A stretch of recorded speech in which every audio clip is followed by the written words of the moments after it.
AP CM Jaganmohan Reddy Hyderabad పర్యటన రాజకీయంగా hot topic గా మారింది.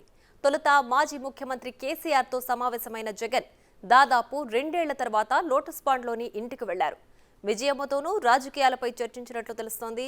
2-3 నెలల్లో ఏపీ అసెంబ్లీ ఎన్నికలు, పార్లమెంట్ పోల్స్ జరగనున్నాయి. తెలంగాణ అసెంబ్లీ ఎన్నికల్లో ఓడిపోయిన కేసీఆర్ ను ఈ కీలక సమయంలో జగన్ వ్యూహాత్మకంగా కలిశారు. 2 రాష్ట్రాల్లో కాంగ్రెస్ ను కార్నర్ చేసేందుకు వ్యూహరచన జరిగినట్లు చెప్తున్నారు. మరోవైపు కేసీఆర్ జగన్ సమావేశంపై విమర్శలు వస్తున్నాయి.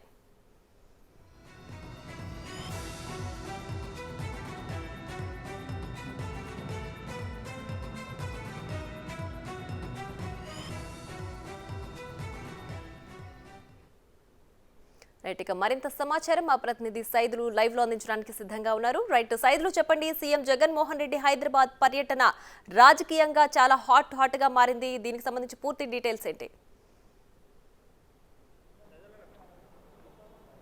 ఎస్ ప్రియా, ఈరోజు ఆంధ్రప్రదేశ్ ముఖ్యమంత్రి జగన్మోహన్ రెడ్డి కేసీఆర్ని ఒకవైపు పరామర్శిస్తూనే మరోవైపు రాజకీయంగా కూడా కొన్ని ప్రధానంగా కొన్ని అంశాలు కూడా ప్రస్తావనకు వచ్చినట్టు కూడా మనకు సమాచారం ఉంటుంది.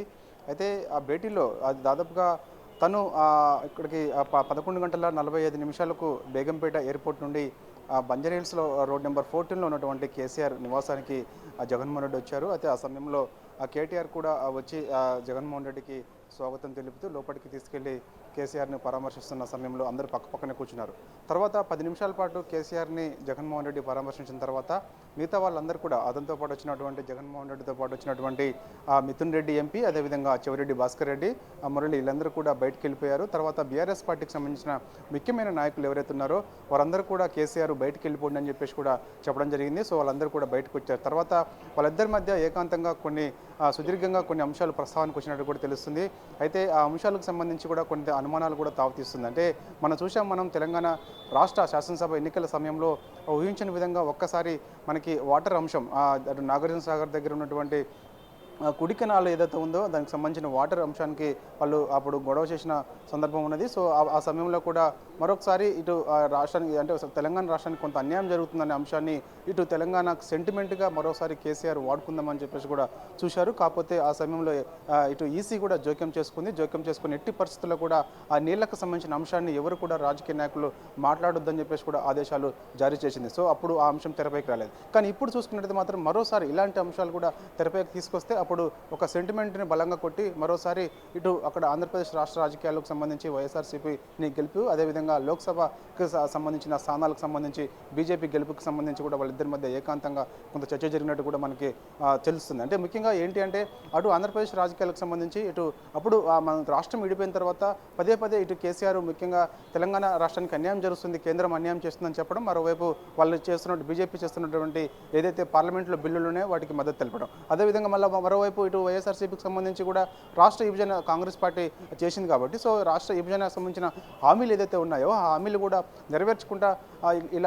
నెరవేర్చలేదని చెప్పేసి కూడా అప్పుడు చాలా ఆరోపణలు చేశారు. అంటే ఒక నెపం నెట్టే విధంగా కాంగ్రెస్ పార్టీని ఒక దోషిగా చూపెట్టే విధంగా ఇలాంటి ఒక ఎత్తుగడ మరోసారి వీళ్ళిద్దరు ఏబోతున్నారని చెప్పేసి కూడా అర్థమవుతుంది. అంటే దీన్ని బట్టి ఏంటంటే లోక్సభ ఎన్నికల్లో ఈసారి కాంగ్రెస్ పార్టీ దేశవ్యాప్తంగా భారత్ జోడో యాత్ర ద్వారా రాహుల్ గాంధీ చేసినటువంటి యాత్ర ఏదైతే ఉందో ఆ యాత్ర ఊహించిన విధంగా అద్భుతంగా విజయం సాధించడం, మరోవైపు కాంగ్రెస్కి అనుకూలంగా ఆయా రాష్ట్రాల్లో కాంగ్రెస్ పార్టీ గెలవడం, అదేవిధంగా ఈసారి లోక్సభ ఎన్నికల్లో కూడా దేశవ్యాప్తంగా జరుగుతున్నటువంటి లోక్సభ ఎన్నికల్లో కూడా ఖచ్చితంగా కాంగ్రెస్ పార్టీ గెలిచే అవకాశాలు ఉండడంతో ఖచ్చితంగా ఈ 2 రాష్ట్రాల్లో కాంగ్రెస్ పార్టీని దెబ్బతీసే విధంగా వ్యవహరించాలని ఇద్దరి మధ్య కొన్ని అంశాలు చర్చకొచ్చినట్టు కూడా మనకు తెలుస్తుంది. రైట్ సైదులు, అలాగే ఏపీ సీఎం జగన్ కేసీఆర్ ను మర్యాదపూర్వకంగా కలిసినప్పటికీ కూడా ఏపీలో మరికొన్ని రోజుల్లో అసెంబ్లీ ఎలక్షన్స్ రానున్న నేపథ్యంలో ఇప్పుడు వచ్చి కేసీఆర్ ని కలవడం రాజకీయంగా కూడా చాలా హాట్ టాపిక్ గా మారింది. ఇదే సమయంలో షర్మిల కూడా కాంగ్రెస్ లో తన పార్టీని విలీనం చేయడం, వీటన్నిటికి సంబంధించి కేసీఆర్ దగ్గర నుంచి ఆయన సలహాలు సూచనలు తీసుకుని పాటించే అవకాశం ఉందంటారా? ఎస్ ప్రియా, మీరు అన్నట్టుగా ఖచ్చితంగా పాటిస్తారు. ఎందుకంటే జగన్తో పోల్చుకుంటే కేసీఆర్ కొంత సీనియర్ అంటే రాజకీయంగా కొంత సీనియర్ నాయకుడు కాబట్టి సో ఖచ్చితంగా ఎలా వ్యవహరించాలి ఏంటి అనే అంశాలు కూడా కొన్ని ప్రస్తావనకు వచ్చే అవకాశం అనేది. సో ఖచ్చితంగా కేసీఆర్ సలహా సూచన మేరకే ఈసారి ఆంధ్రప్రదేశ్ రాష్ట్ర రాజకీయాలు ఉండబోతున్నాయని కూడా మనకు తెలుస్తుంది. ఎందుకంటే ఈ సమయంలో అంటే కేసీఆర్ డిసెంబర్ 8వ తారీఖున అతను కాలు జారి కింద పడడంతో అప్పటి నుంచి వరుసగా చాలామంది నాయకులందరూ కూడా వచ్చారు, కానీ పరామర్శించారు. కానీ జగన్మోహన్ రెడ్డి, ఆంధ్రప్రదేశ్ ముఖ్యమంత్రి జగన్మోహన్ రెడ్డి ఒక్కరే ఫోన్లో పరామర్శించారు. కానీ ఈ సమయంలో సమయంలో 27 రోజుల తర్వాత కేసీఆర్ తుంటి మార్పిడి శస్త్రచికిత్స అనంతరం 27 రోజుల తర్వాత ఇక్కడికి వచ్చి ప్రత్యేకించి పరామర్శించారంటే ఒకవైపు పరామర్శ అని చెప్పుకోవడం బయట, మరోవైపు రాజకీయాలకు సంబంధించిన ముఖ్యమైన అంశాలు ప్రస్తావన తీసుకొచ్చి మాట్లాడుకోవడం. సో ఈ విధమైన ఒక ప్లాన్ స్కెచ్ చేసినట్టుగా కూడా తెలుస్తుంది. అందుకని దీన్ని బట్టి చూస్తే ఖచ్చితంగా ఇటు కేసీఆర్ చేసినటువంటి సూచనలు ఏదైతే ఉన్నాయో ఆ సూచనలు తూచా తప్పకుండా ఈసారి జగన్మోహన్ రెడ్డి పాటించే అవకాశం ఎక్కువగా కనిపిస్తుంది. ఎందుకంటే మరోవైపు ఇటు టీడీపీని కూడా దెబ్బతీసే విధంగా చూసాం మనం. అప్పుడు పదే తెలంగాణ రాష్ట్రం విడిపోయిన తర్వాత తెలంగాణలో టీడీపీకి ఇంకేం పని ఉంది అని చెప్పేసి కూడా పదే ఒక దోషిగా టీడీపీని చూపించారు. నారా చంద్రబాబు నాయుడుకి సంబంధించి చేసిన అభివృద్ధి, ఐటీ అభివృద్ధి గురించి ఎక్కడ కూడా అతను ప్రస్తావించలేదు. సో చంద్రబాబు నాయుడు వల్లనే ఇంకా తెలంగాణ రాష్ట్రానికి అన్యాయం జరిగిందని చెప్పేసి కూడా చాలా సందర్భాల్లో ఒక దోషిగా చూపించుకుంటూ రాజకీయ లబ్ధి పొందాడు కేసీఆర్. సో ఇప్పుడు కూడా మరోసారి ఇలాంటి లబ్ధి పొందేందుకు అంటే ఇటు జగన్కి సలహాలు సూచనలు కూడా ఇచ్చినట్టు తెలుస్తుంది. అంటే ముఖ్యంగా రాష్ట్ర విభజనకు సంబంధించిన హామీలు ఏదైతే ఉన్నాయో ఆ హామీలు ఒక్కటి కూడా కాంగ్రెస్ నెరవేర్చలేదని చెప్పేసి కాంగ్రెస్ను ఒక దోషిగా చూపెట్టే ప్రయత్నం మాత్రం ఖచ్చితంగా ఈసారి చేయాలి అని చెప్పేసి కూడా తెలుస్తుంది. అంటే కారణం ఏంటి అంటే బీజేపీకి ఇంటర్నల్గా వీళ్ళిద్దరు కూడా మొదటి నుంచి కూడా సపోర్ట్గా ఉంటారు. ప్రతి బిల్లు కూడా పార్లమెంట్లో ప్రవేశపెట్టిన ప్రతి బిల్లు కూడా మద్దతు తెలుపుతూ వస్తుంటారు. సో దాన్ని బట్టి చూస్తే అర్థమవుతుంది. అందుకని ఖచ్చితంగా ఇటు బీజేపీ ఒక ఎత్తుగడ, అదేవిధంగా కేసీఆర్ ఎత్తుగడ ఎన్నింటిని కూడా జగన్ తూచా తప్పకుండా పాటించే అవకాశం కనిపిస్తుంది. ఎందుకంటే ఇటు టీడీపీని దెబ్బతీసేటట్టు మరోవైపు రీసెంట్గా చూసాం మనం.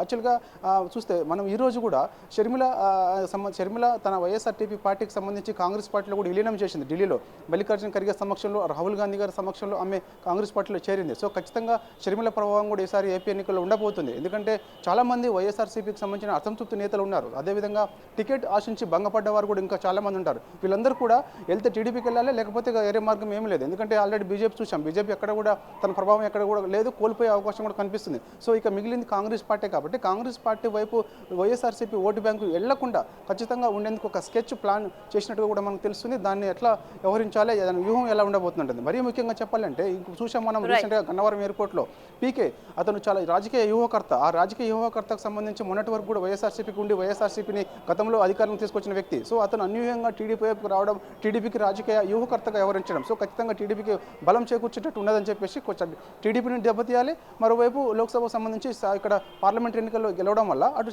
బీజేపీకి ప్లస్ చేయాలి. సో ఇదంతా కూడా వాళ్ళిద్దరి మధ్య చర్చకు వచ్చినట్టు కూడా తెలుస్తుంది. ఏదేమైనా సరే ఒకవైపు మరోవైపు యాక్చువల్గా అతను షెడ్యూల్ ప్రకారం మనం చూసుకున్నట్టయితే ప్రియ వాస్తవంగా బేగంపేట ఎయిర్పోర్ట్ నుంచి అతను దిగిన తర్వాత నేరుగా ఇతను బంజారాహిల్స్ రోడ్ నెంబర్ 14లో ఉన్నటువంటి కేసీఆర్ నివాసానికి రావాలి. వచ్చిన తర్వాత ఆ షెడ్యూల్ ప్రకారం చూస్తే మొదటగా అతను పరామర్శించిన తర్వాత నేరుగా అతను మళ్ళీ బేగంపేట నుంచి వెళ్ళి గన్నవరం వెళ్ళిపోవాలి. కానీ అన్యూహంగా కేసీఆర్ తోటి 42 నిమిషాలు భేటీ అయిన తర్వాత సుదీర్ఘంగా వెంటనే అతని ఒక షెడ్యూల్ కూడా మార్పు జరిగింది. వెంటనే తన తల్లి దగ్గరికి వెళ్ళడం, లోటస్ పాండ్లోని తన తల్లి దగ్గరికి వెళ్ళి తన తల్లిని కూడా అతను మాట్లాడడం, అంటే ఎందుకు ఈ సమయంలో షర్మిల కాంగ్రెస్ పార్టీలో జాయిన్ కావడానికి కారణాలు ఏందని చెప్పేసి కూడా ఆరాధించినట్టు కూడా తల్లిని ఆరాధించినట్టు కూడా మనకు తెలుస్తుంది. సో ఏదేమైనా సరే కేసీఆర్ సలహాలు సూచనలు తీసుకునేందుకే ఒక ఎట్లా వ్యవహరించాలనే అంశంపై మాట్లాడేందుకే జగన్మోహన్ రెడ్డి ఈరోజు ప్రత్యేకించి హైదరాబాద్ వచ్చి మరోవైపు పరామర్శ, మరొక వైపు రాజకీయ విశ్లేషణ ఇవన్నీ కూడా మాట్లాడుకున్న సందర్భం అయితే కనిపిస్తుంది. ప్రియా.